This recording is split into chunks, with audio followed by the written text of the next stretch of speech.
Muy buenas noches, bienvenidos. Estamos continuando, casi terminando nuestro estudio del libro de Jonás.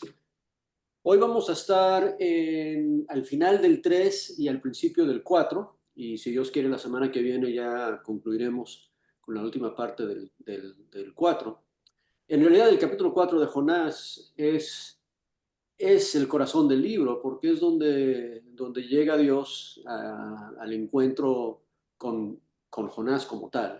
Hemos observado a través de este estudio que aunque Jonás es el profeta que Dios envía a los ninivitas, en realidad quien Dios está buscando y persiguiendo en todo este libro, en toda esta historia, es el mismo Jonás, el mismo profeta que trata en el capítulo 1 de huir de su responsabilidad, de huir de hecho de la presencia de Dios, para después en el capítulo 2 orar y pedirle a Dios que pueda estar otra vez en su presencia.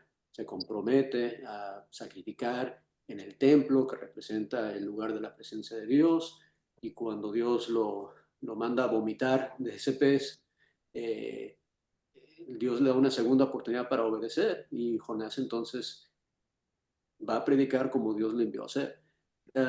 Y el problema después es que la predicación de Jonás y la señal de Jonás, ambas cosas se mencionan en Mateo cuando Jesús habla de esta historia, habla de la señal de Jonás y la predicación de Jonás, tuvieron un efecto que Jonás no quiso. Jonás no predicó a los ninivitas con la intención de motivarles a arrepentimiento. Sin embargo, esa fue su respuesta y es lo que vimos al final de la clase la semana pasada. Vamos a tomar nuestra lectura hoy desde el versículo 6 del capítulo 3, y vamos a leer hasta el capítulo 4, versículo 5. ¿Ok? Entonces, Zaida, sé que estás ahí, si nos puedes ayudar con la lectura. 3 6 hasta el 4 5. Ok. ¿Puedes? Sí, sí, ya me conecté. 3-6 ya puse. 3 3 6 al 4 6 5. Ok. 3-6. El 3-6 dice, y llegó la noticia hasta el rey de Nínive, y se levantó de su silla, se despojó de su vestido, y se cubrió de cilicio, y se sentó sobre ceniza.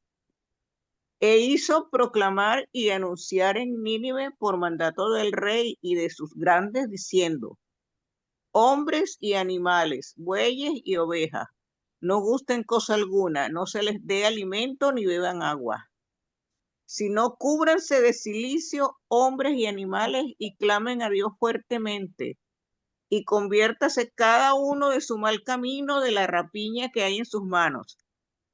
¿Quién sabe si se volverá y se arrepentirá Dios y se apartará del ardor de su ira y no pereceremos? Y vio Dios los que hicieron que se convirtieron de su mal camino y se arrepintió del mal que había dicho que les haría y no lo hizo. Pero Jonás se apesadumbró en extremo y se enojó y oró a Jehová y dijo, ahora, oh Jehová, ¿no es esto lo que yo decía estando aún en mi tierra? Por eso me apresuré a oír a Tarsis, porque sabía yo que tú eres Dios clemente y piadoso, tardo en enojarte y de grande misericordia, y que te arrepientes del mal. Ahora pues, oh Jehová, te ruego que me quites la vida, porque mejor me es la muerte que la vida. Y Jehová le dijo, ¿haces tú bien? Ya, perdón, estoy pasando la página. En enojarte tanto.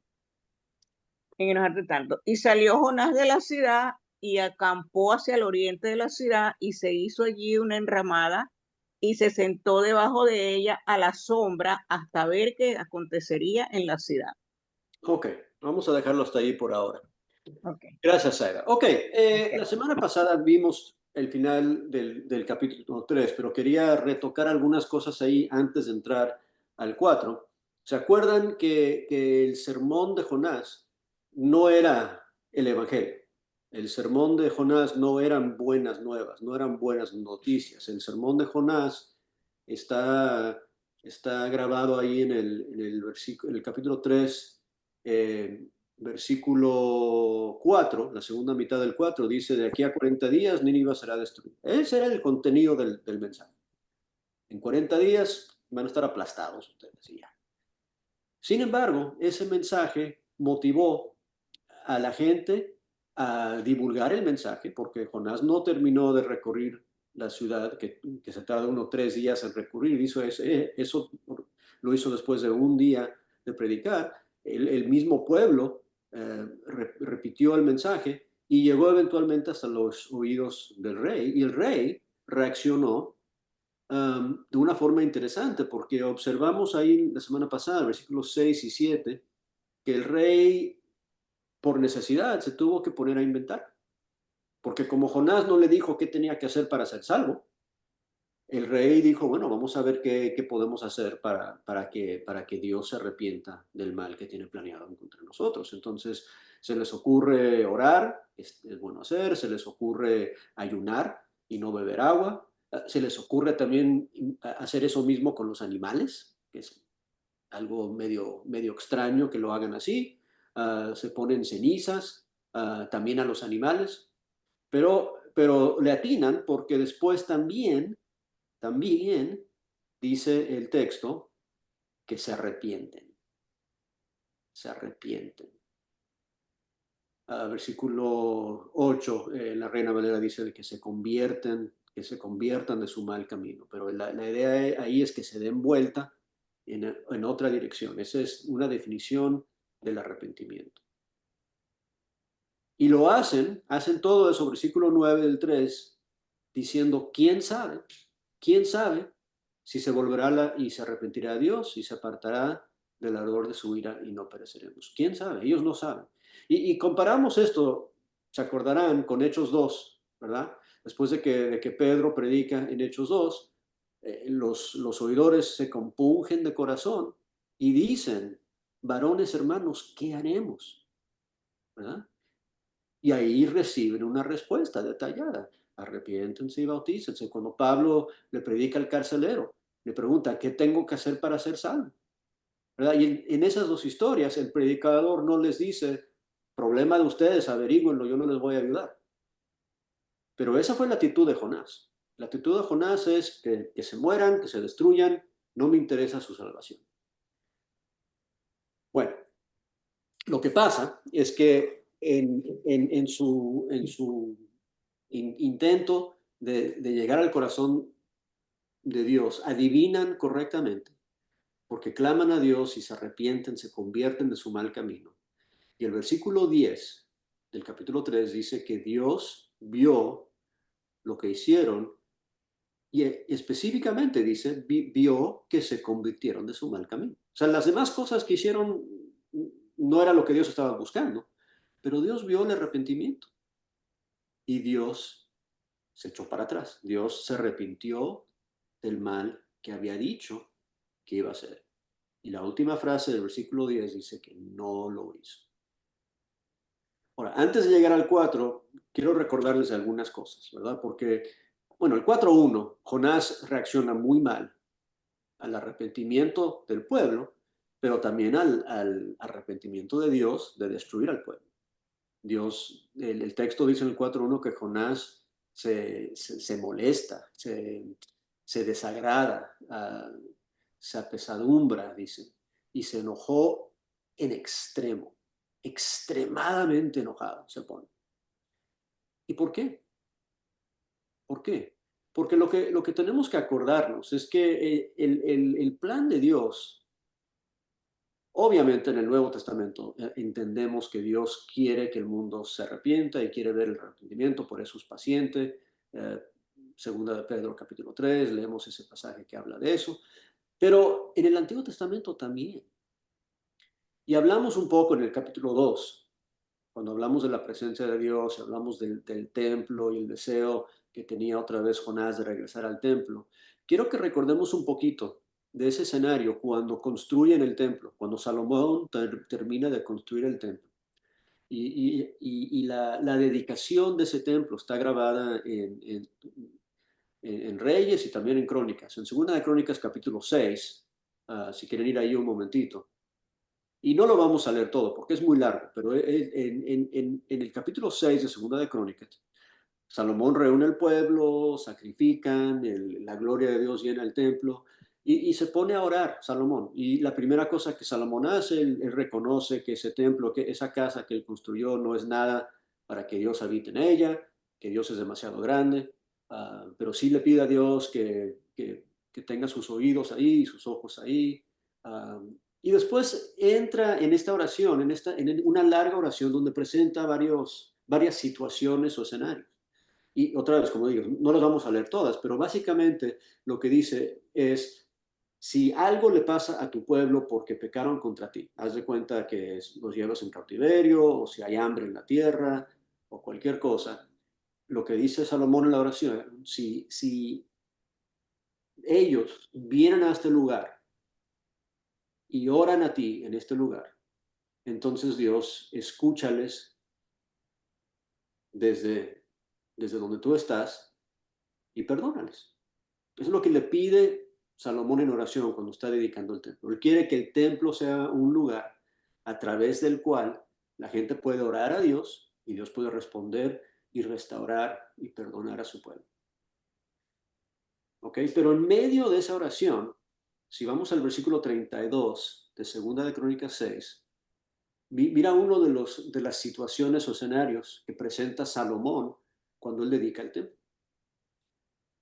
Versículo 32 dice, también en cuanto al extranjero, que no es de tu pueblo Israel, cuando venga de una tierra lejana a causa de tu gran nombre y de tu mano poderosa y de tu brazo extendido, cuando ellos vengan a orar a esta casa, escucha tú desde los cielos, desde el lugar de tu morada, y haz conforme a todo lo que el extranjero te pida, para que todos los pueblos de la tierra conozcan tu nombre y para que te teman, como te teme tu pueblo, Israel, para que sepan que tu nombre es invocado sobre esta casa que edificaba. Y después presenta otro escenario, si quieren ver la estructura de los escenarios, el 34 dice, y si tu pueblo saliera a la guerra contra sus enemigos por el camino en que les enviares, y oraren a ti hacia esta ciudad que tú elegiste, hacia la casa que tú has edificado a tu nombre, tú oirás desde los cielos su oración y su ruego, y ampararás su causa. Versículo 36,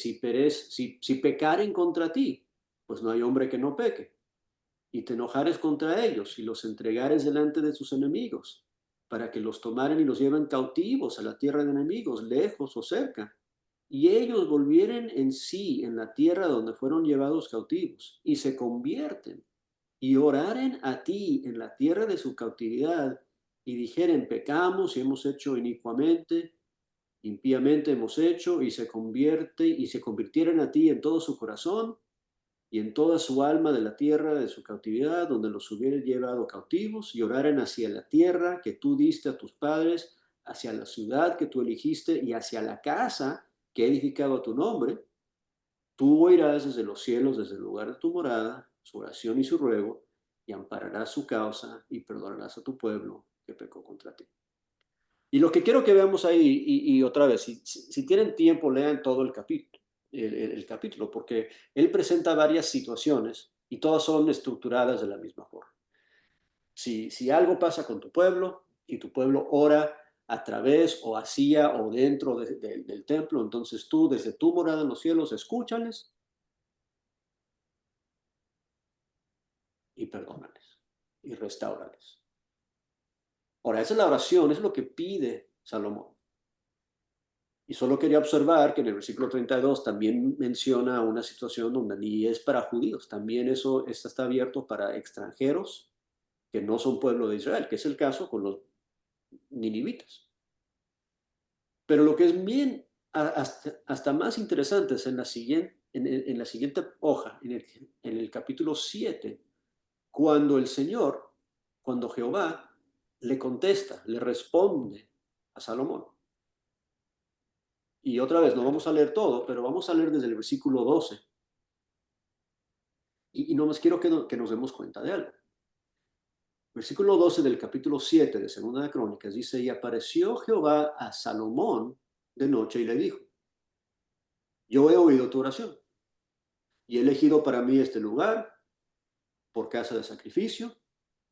Y después él le contesta todas esas situaciones que Salomón había mencionado. Dice, mira, si yo cerrara los cielos para que no haya lluvia, o si mandara la langosta que consuma la tierra, o si enviara pestilencia a mi pueblo, ok, si algo mal pasa a mi pueblo, versículo 14, si humillara a mi pueblo, sobre el cual mi nombre es invocado, y oraran, y buscaran mi rostro, y se convirtieren de sus malos caminos, entonces yo iré desde los cielos y perdonaré sus pecados y sanaré su tierra.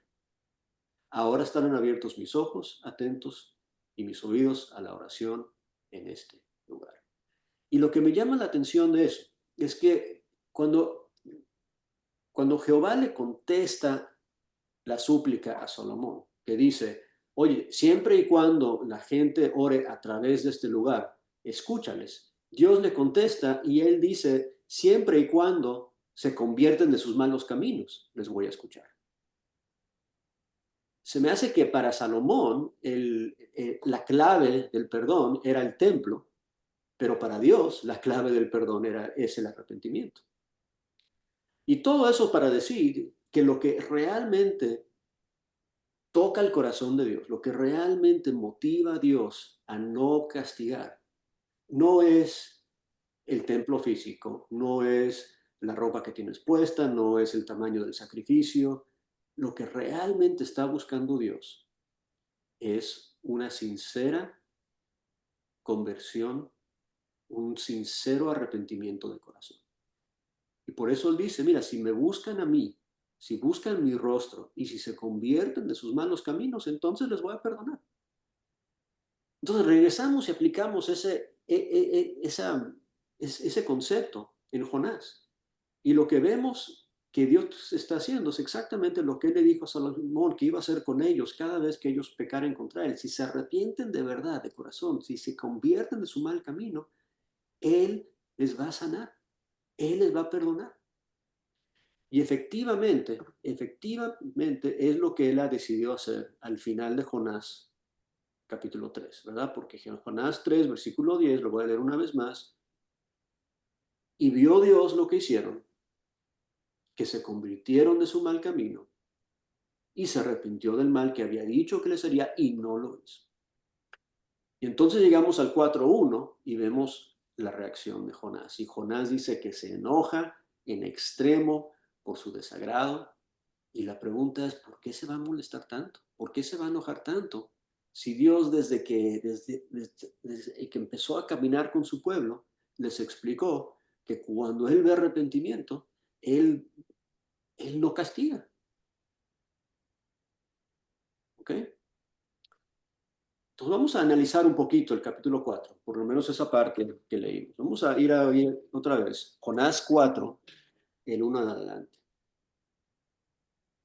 Por ahí hay algunos paralelismos interesantes que no vamos a ver hasta la semana que entra. Por ejemplo, en el versículo 6 dice que Jonás se alegra en extremo. Usa la misma descripción para la emoción. Entonces, Jonás tiene muchas altas y bajas emocionales, ¿verdad? Porque se enoja en extremo, se desagrada en extremo y después se alegra en extremo. Pero ¿por qué tan enojado? ¿Por qué tan molesto en el versículo 1? Es porque Dios no castigó. Dios decidió no castigar. Ahora, recordemos que Jonás es un profeta. Y acuérdense que el profeta es validado si la palabra que él predica se cumple. Entonces, en cierta forma, el que se va a ver, el que va a quedar mal visto aquí es Jonás, ¿verdad? Porque Jonás les dijo, en 40 días van a ser destruidos. Y si no cae fuego del cielo en 40 días, entonces Jonás no dijo algo que se cumplió. ¿Se acuerdan cuando Elías le pide a Dios que mande fuego desde el cielo para consumir el holocausto cuando tienen la competencia con los profetas de Baal? Él le da gracias a Dios por contestarle, ¿no? Porque él confirmó la palabra del profeta.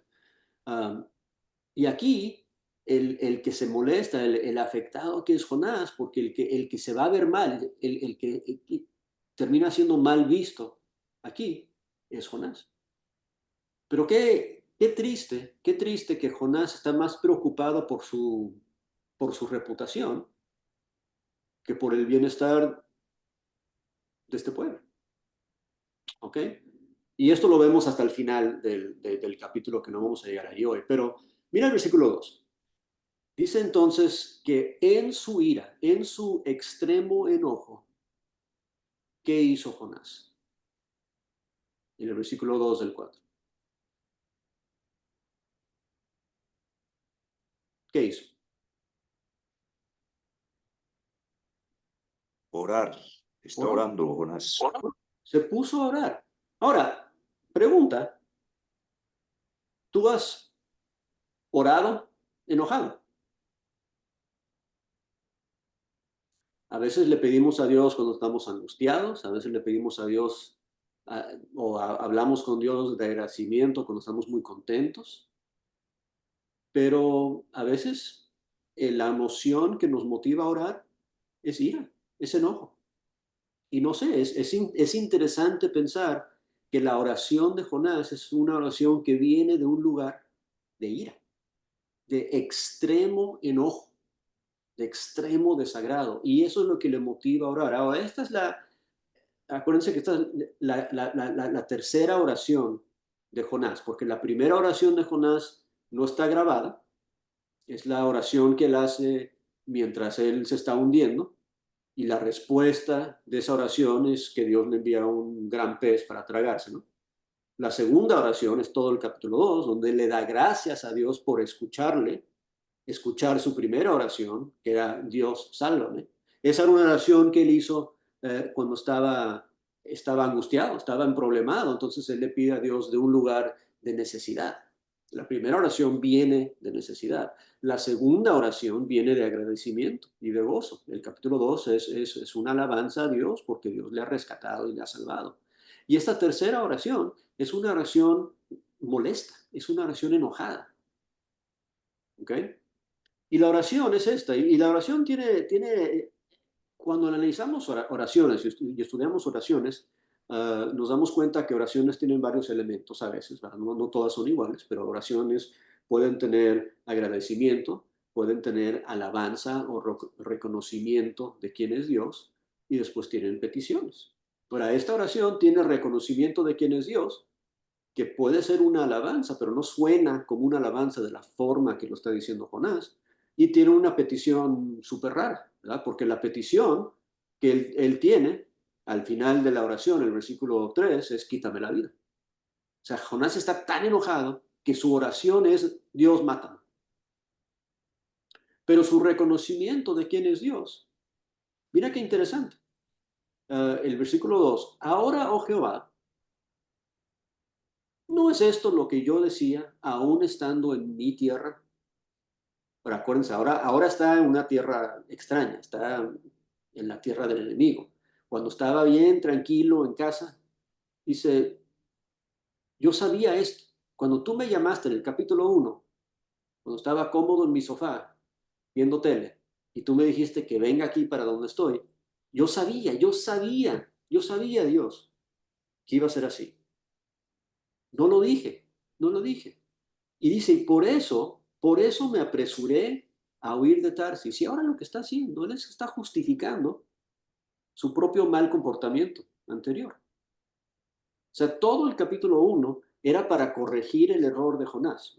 Jonás recibió instrucciones de Dios, él desobedeció a Dios, intentó de huir de la presencia de Dios, y Dios lo persigue con una tormenta, Dios lo persigue con un gran viento, Dios lo persigue para atraerlo otra vez hacia él, y eventualmente lo rescata con el gran pez y después lo vomita en la tierra al principio del capítulo, al final del 2, al principio del 3, y le da otra oportunidad de obedecerle, de hacer el bien.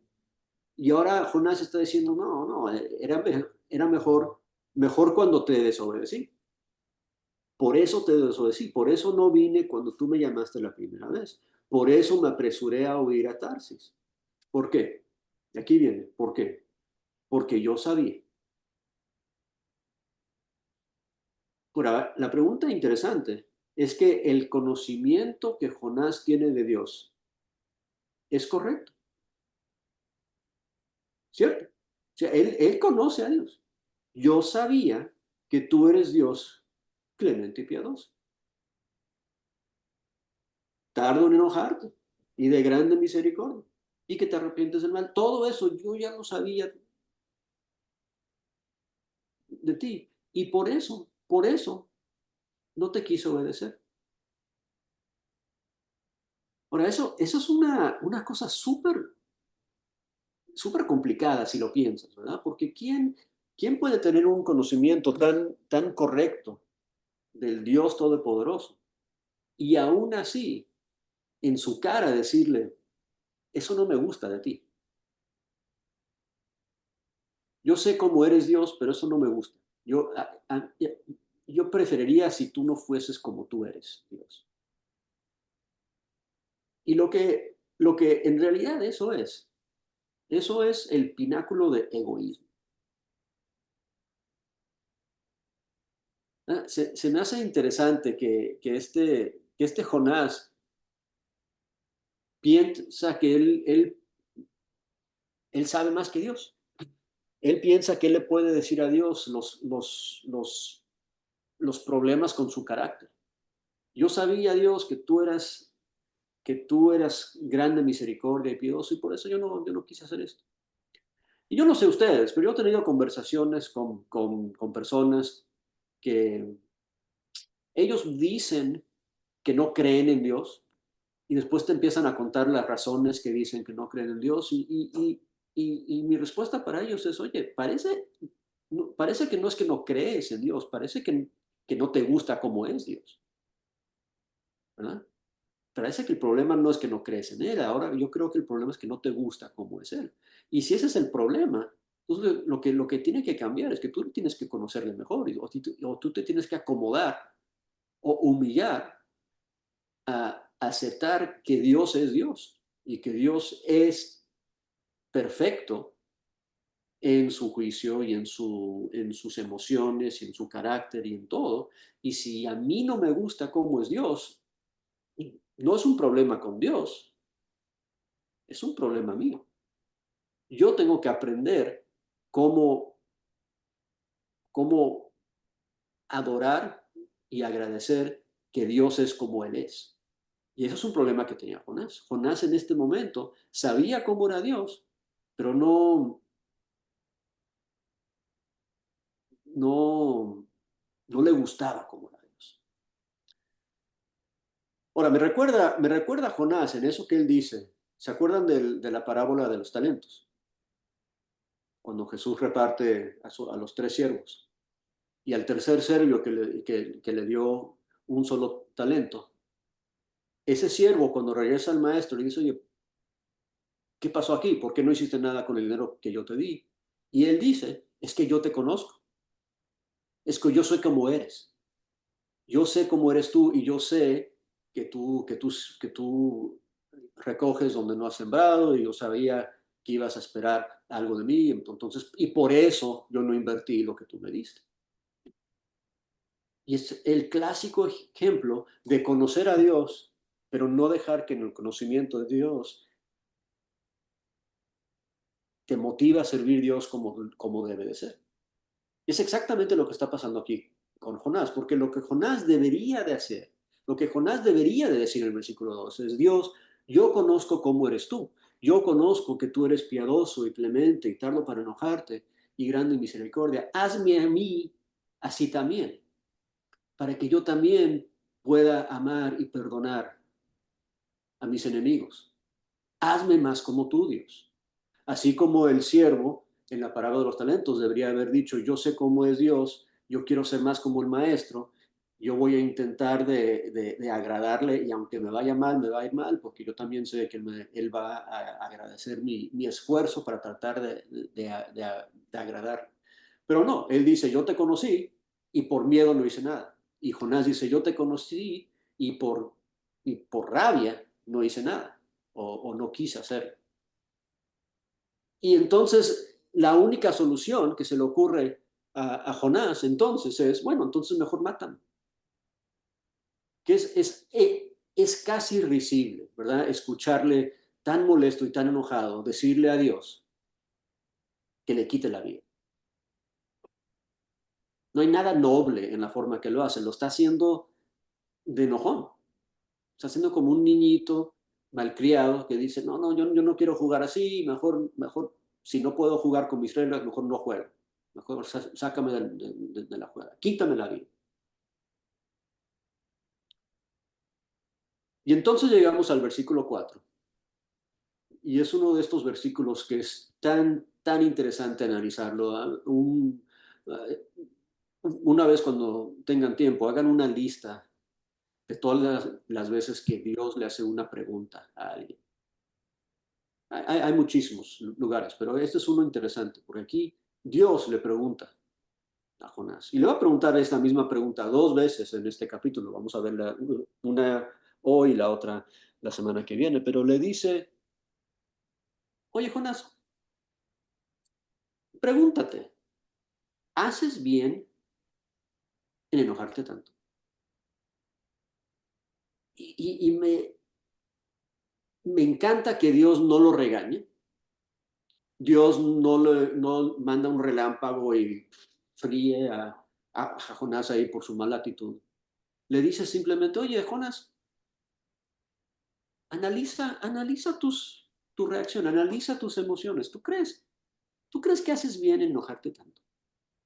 Ahora, le hace la pregunta en la segunda mitad del capítulo y Jonás dice, sí, yo tengo razón. Yo hago bien en enojarme así. Y Dios después tiene que explicarle por qué no. Pero lo que me enseña eso, para mí, ¿verdad? Es que yo también soy sujeto a mis emociones, ¿verdad? Yo también reacciono.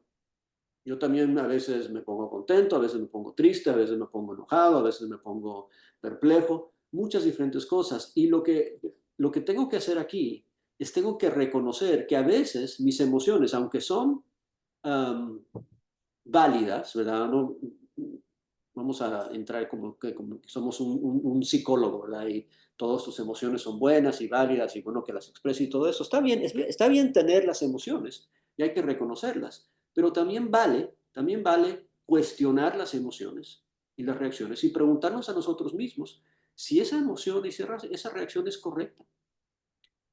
Porque a veces si me enojo, oye, pero ¿por qué me enojo? Déjame darte un ejemplo. ¿Se acuerdan de la historia del hijo pródigo? ¿Okay? El hijo pródigo regresa a la casa después de,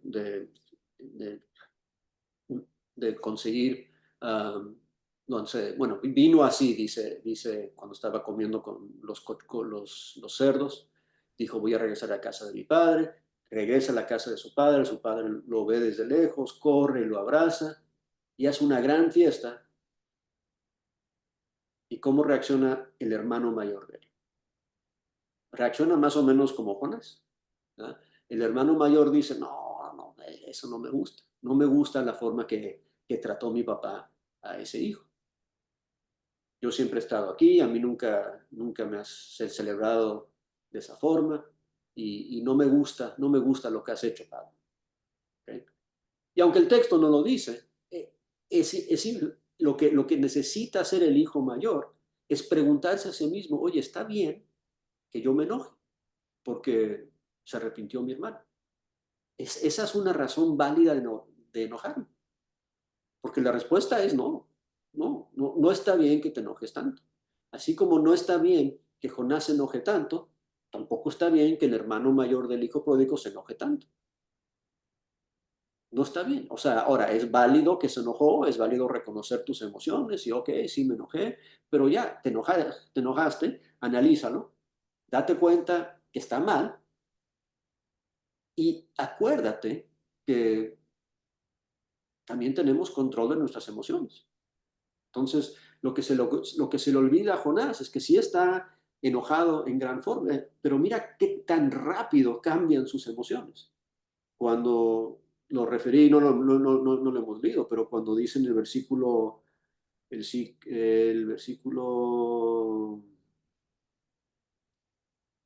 más abajo, que se contenta de gran manera cuando Dios le pone esa ramita para darle sombra.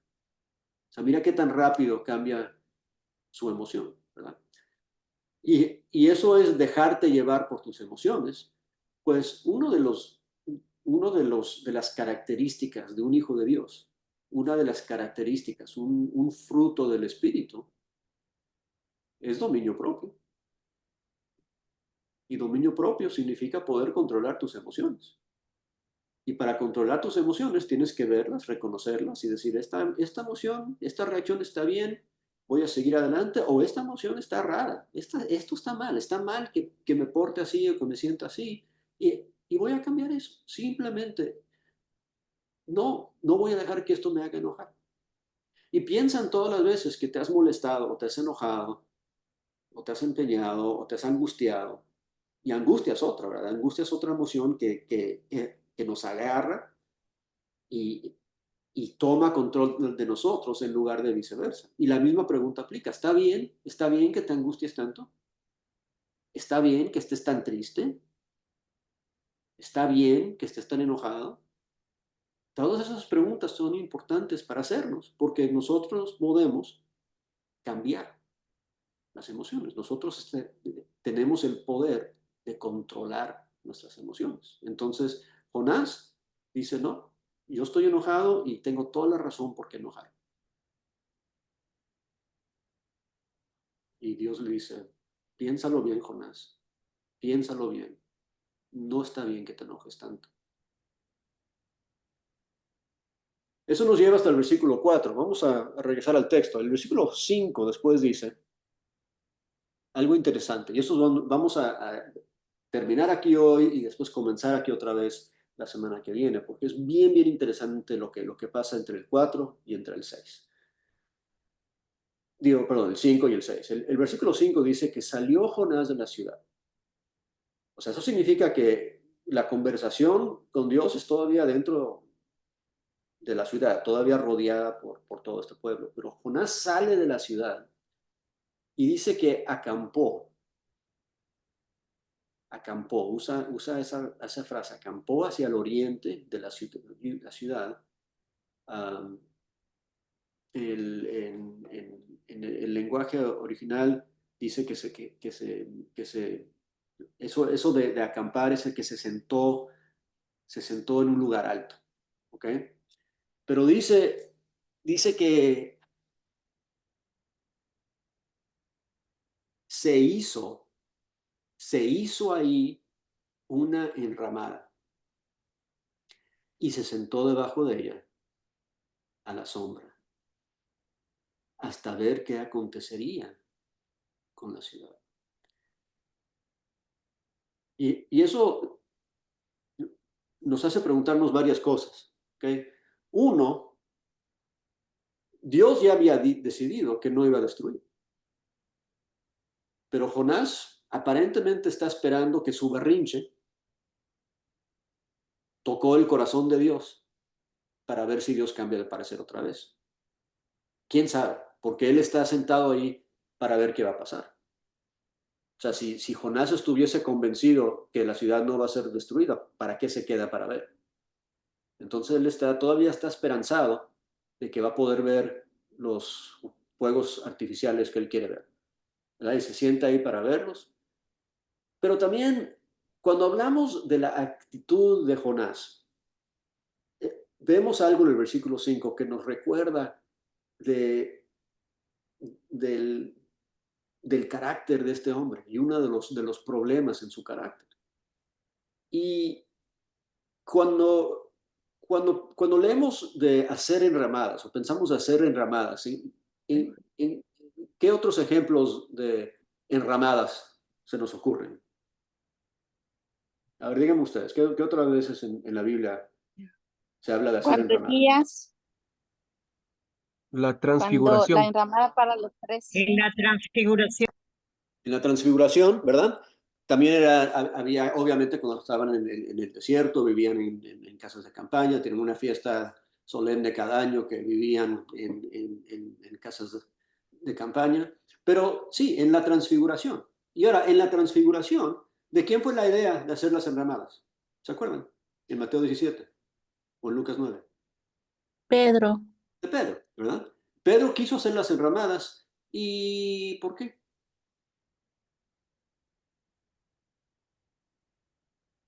¿Por qué? ¿Por qué las porque consideró a los profetas igual que al Señor Jesús. Claro, quería honrar a los que eran dignos de honra, ¿verdad? En la percepción de él decía, bueno, aquí estamos con tres personajes muy importantes y la forma de mostrarles que son mejores que nosotros es haciéndoles enramadas. Entonces vamos a hacer una para Jesús y otra para Moisés y otra para Elías, ¿verdad? Um, y obviamente es cuando Dios le dice, nada de eso, este es mi hijo, escúchala a él. Pero la idea de la enramada por lo menos del ser humano, es vamos a hacer esto porque quien merece una enramada son las personas especiales, ¿verdad? Y entonces, qué interesante que Jonás, con lo que ya hemos visto, que él piensa que sabe más que Dios, él piensa que entiende cosas mejores que Dios, ahora, cuando él va a hacer una enramada, el texto no nos dice que Jonás sale y construye un altar a Dios, ¿verdad? No, él dice que él sale y se hace una enramada ¿para quién? Para mí, ¿verdad? Si él quiere honrar a alguien, está honrándose a él mismo. Él está ahí para darse a él la comodidad, darse a él el lujo, hacerse a él mismo sentirse especial. Y eso regresa a lo que vimos en los versículos anteriores, que él dice a Dios, yo sé cómo tú eres Dios y eso no está bien. Tu forma de ser Dios es desagradable, ¿verdad? Déjame decirte, Dios, cómo deberías de reaccionar. Déjame recordarte quién soy yo, ¿verdad? Y déjame hacerme una ramada aquí para honrarme a mí mismo y para yo estar en un lugar cómodo y especial y elevado para ver si Dios, a ver si tú me haces caso. A ver si tú en realidad vas a escuchar lo que yo te he dicho y destruyes esta ciudad, como yo declaré que en 40 días iba a pasar. Ahora, iba para el plazo largo, ¿verdad? Porque si predicó por un día o dos o tres y piensa que Dios va a destruir esa ciudad en 40 días, él va a estar en esta enramada, sí le tiene que durar un buen rato. Y por eso tan interesante cuando llegamos al versículo 6 y vemos qué pasa después. Y vamos a hablar de eso la semana que viene. Pero vamos a terminar hoy preguntándonos si somos como Jonás. Y obviamente nadie quiere ser así tanto como Jonás, ¿no? Pero ¿en qué sentido podemos mal portarnos como Jonás? ¿En qué sentido podemos preocuparnos de nuestra propia comodidad antes que cualquier otra cosa? ¿En qué sentido podemos dedicarnos a honrarnos a nosotros mismos? ¿En qué sentido podemos decirle a Dios cómo Él debe de pensar y reaccionar a las cosas? Porque queremos que Él reaccione como nosotros. ¿En qué sentido nos hemos enojado y indignado con nuestra propia ira y pensar que estamos bien hasta que alguien nos diga, piénsalo bien, está bien que te enojes tanto? Y obviamente lo que tenemos que también acordarnos es que no queremos ser ni como Jonás, ni como el hermano mayor del hijo pródigo, que no queremos que Dios salga nada. No queremos impedir la misericordia de Dios. Porque en efecto, lo que Jonás quiere hacer aquí es que él quiere que Dios no sea Dios. Él quiere que Dios no se porte como él sabe que Dios se porta. Eso es el versículo 2 del 4. ¿No es esto lo que yo dije?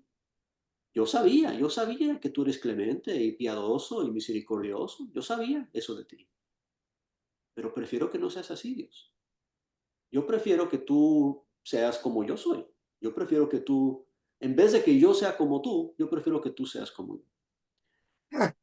Y eso no solamente eso es la definición de egoísmo, pero en efecto, eso es lo que es idolatría. En todo el Antiguo Testamento, el hecho de hacer un Dios. O sea, Dios creó al ser humano en su imagen. El ser humano crea a dioses en su imagen, a su gusto, como ellos quieren que sus dioses sean. Pero Dios no es así. El Dios viviente no es así. No es un Dios que nosotros podemos conformar. No es un Dios que nosotros podemos acomodarlo para que reaccione como a nosotros nos gusta. Tiene que ser al revés. Si no me gusta cómo es Dios, quien tiene que cambiar soy yo. Porque Él no va a cambiar. Acuérdense lo que dice Santiago capítulo 1, versículo 16, 17, ¿verdad? Que en Él no hay sombra ni cambios. Él no cambia. Él no cambia. Y si no me gusta, entonces quien tiene que cambiar soy yo.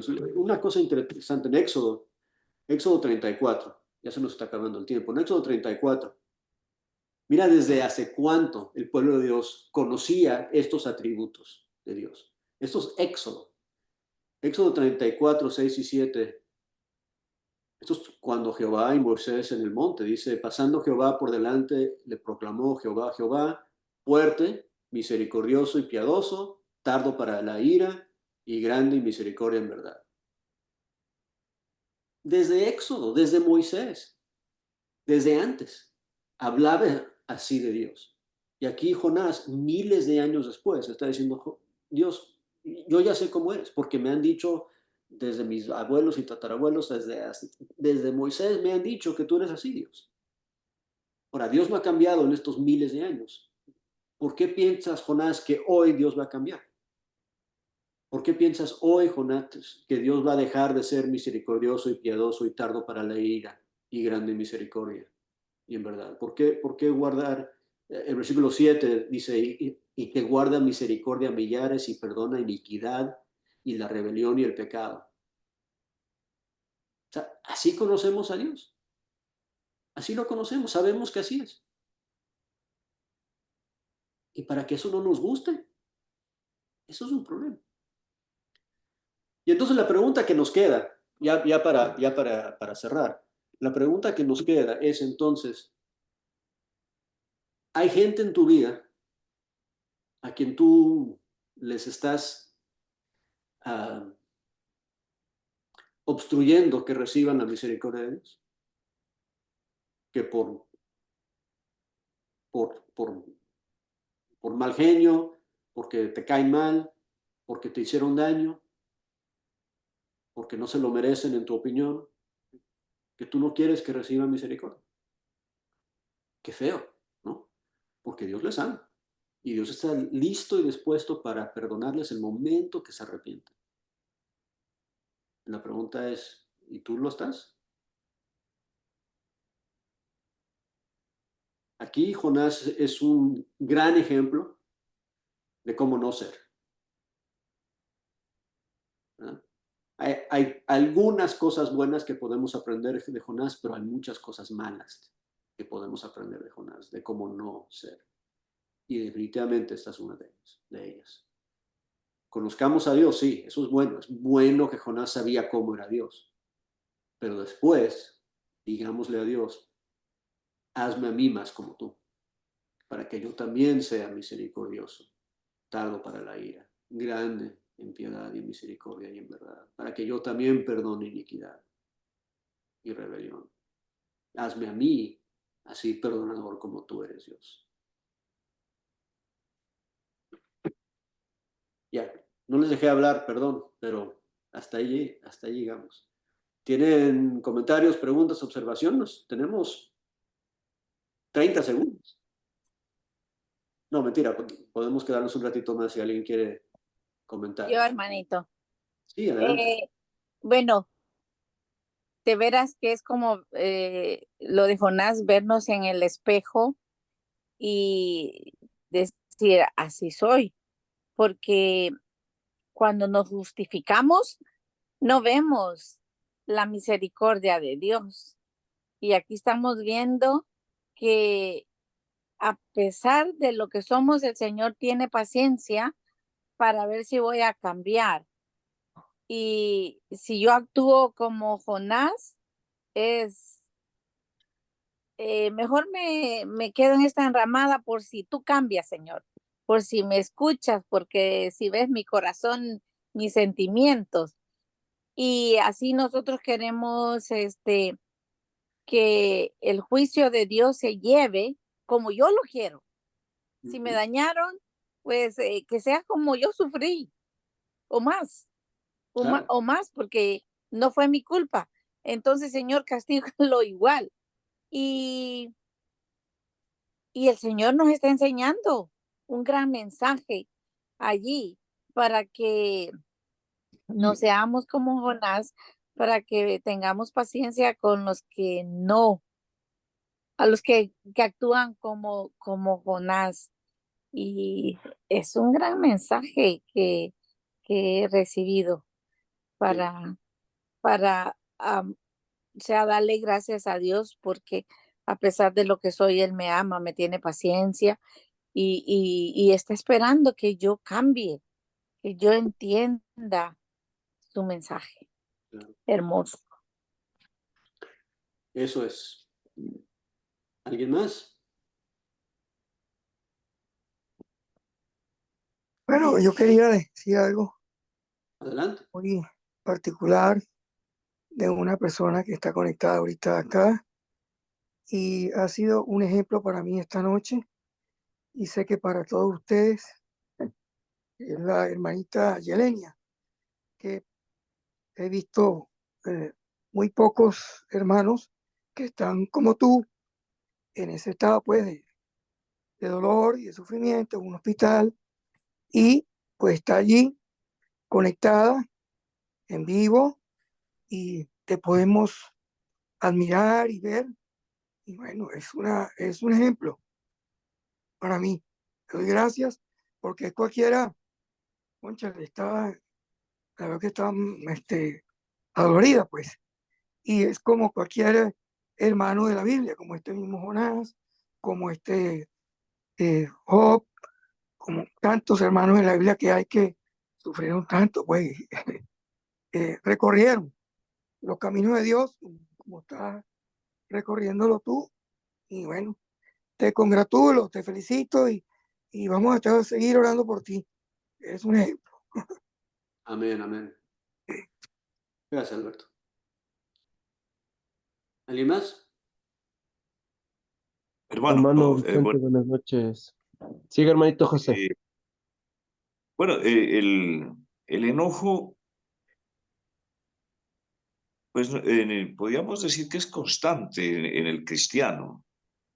A veces cuando se ve el mal comportamiento de hermanos también, entonces uno como que se enoja, ¿verdad? Y ya está, llega el momento que uno no sabe qué hacer, si pedir por ese hermano o no pedir, ¿sí? En una situación que se presenta, sobre todo del mal comportamiento. Pero conociendo a Jonás, verdaderamente nos hace reflexionar en el sentido de que no debemos expresar tal enojo, sino con uno mismo, porque no nos dominamos, ¿verdad? Y antes de pedir algo, alguna cosa negativa contra el hermano o pedir por uno mismo, que Dios nos ayude a controlarnos, ¿verdad? Y como se expresó en esta clase también, el dominio propio, que es bastante importante. Sí, entonces ese sería mi comentario y de lo que entiendo del enojo de Jonás, que puede ser el enojo de muchos de nosotros cuando miramos el mal comportamiento de algún hermano. Eso no, hermano. Muchas gracias. Definitivamente, definitivamente. Hermanito Vicente, buenas noches. Buenas noches, Alberto. Estaba mirando, no sé si mi apreciación es la correcta, al ver el enojo de Jonás, se ve un aire de superioridad. Jonás cree saber más que Dios.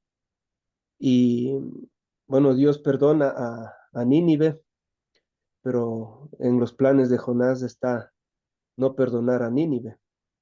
Y puede ser que en ocasiones eso pase con nosotros.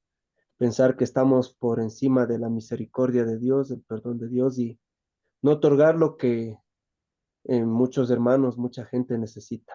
Es un peligro eso, ponerse por encima de Dios. Puede suceder en nosotros. Ese es mi comentario, hermanito. Ese es el punto. Y sí, bien dicho. Ese es el punto. Ese es precisamente el punto, ¿verdad? Y lo que pasa es que, ¿cómo podemos no perdonar a alguien que Dios perdonó? Bueno, y se dice fácil, pero lo hacemos todo el tiempo, ¿verdad? A nosotros es más difícil perdonar a alguien, especialmente cuando el daño fue hecho hacia nosotros. O sea, no hay que olvidarnos que los ninivitas eran malos, habían hecho cosas horribles a los israelitas. O sea, imagínate que alguien viene y asesina a toda tu familia y los tortura, ¿verdad? Y después Dios los perdona y después te pide a ti que los perdones también. O sea, es difícil y vemos el ejemplo de Jonás y sí, vemos su actitud y es bien fácil de identificar su aire de superioridad y ponerse por encima de Dios, pero tenemos que reconocer hacer que la situación es difícil en realidad. O sea, no es algo fácil que yo perdone. No es algo fácil que yo imite la misericordia de Dios, pero esa tiene que ser mi meta. Yo tengo que anhelar ser así, ¿verdad? Y en vez de quedarme con mi enojo, cuando me enojo y cuando no quiero perdonar, la pregunta es, ¿está bien quedarme así? Porque es la pregunta que Dios le hace a Jonás. No está bien quedarte así. Está bien reconocerlo y está bien que estés enojado, pero quedarte así no, Jonás. Deja esa ira atrás, deja ese enojo atrás y vamos a avanzar. Es una buena lección para nosotros. Hermano Vicente, ¿se podría decir que Jonás estaba retando a Dios? Se puede decir, tú lo acabas de decir. Tan bello. Mateo capítulo 6, Mateo 6:14, porque si ustedes perdonan a los hombres sus transgresiones, también su Padre Celestial les perdonará a ustedes. Pero si no perdonan a los hombres, tampoco su Padre les perdonará a ustedes sus transgresiones. ¿Sí? Ese es el comentario de Dios. Es el comentario de Dios. Antes de eso, en Mateo 6, es cuando Jesús dice que en vez de quitarle la espiga al ojo de tu hermano, quítate la viga del ojo tuyo. En esta historia de Jonás, ¿sí? ¿Quién más tenía que arrepentirse? Además de los ninivitas. Pues Jonás. ¿Ah? Jonás tenía que arrepentirse. Jonás está bien agradecido que Dios le dio una segunda oportunidad a él, pero él no quiere darle una segunda oportunidad a los ninivitas. Y nosotros nos encanta cuando Dios nos perdona a nosotros. ¿A poco no? Sí, Dios, perdóname. Ay, qué rico en misericordia Dios porque me perdonaste a mí. Pero no perdonas a ese que me hizo daño. No, a él no. Bueno, ok, ¿alguien más? Bueno, José Tomás, ¿nos diriges a la oración de cierre, por favor?